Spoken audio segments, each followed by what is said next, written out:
All right, so with this exercise, this is called a clamshell. This muscle is working the external rotators of the hip, and where you should ideally feel this is kind of like the top buttock back through here. So this is an exercise we give several patients. A lot of patients have weakness in their hips, which contributes to pelvic floor dysfunction or hip pain, and sometimes even SI and back pain. So this may be an exercise you have been given to do at home. And it's really important to do this exercise properly to get the right muscles engaged and firing. So just so you do this right at home, let's go over the cueing for it. You're going to lay on your side. You want your spine to be like level, so you don't want your shoulders rolled too forward. You don't want to roll all the way back.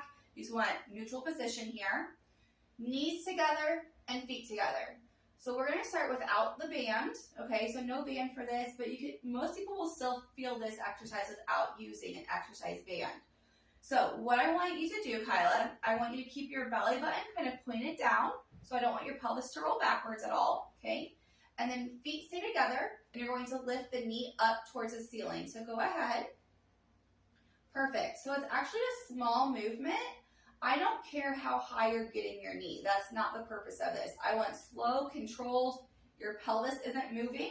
Belly button staying forward. And it's just very controlled motion up and controlling it down for eccentric strengthening. 2 to 3 sets of about 8 to 10 reps. The goal is to feel it in the top hip muscle. You want to get to the point of a muscle burn. So try this at home.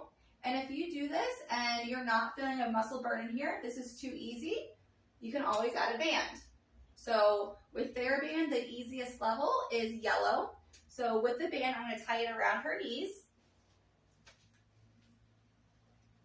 So you want it to go above the knees for this. And then she's just going to do the exact same thing, just against resistance. So again, belly button stays forward, hips are not moving here. Go ahead, Kyla. I want you to show what it would look like for bad form. So go ahead and bring, so kind of roll back.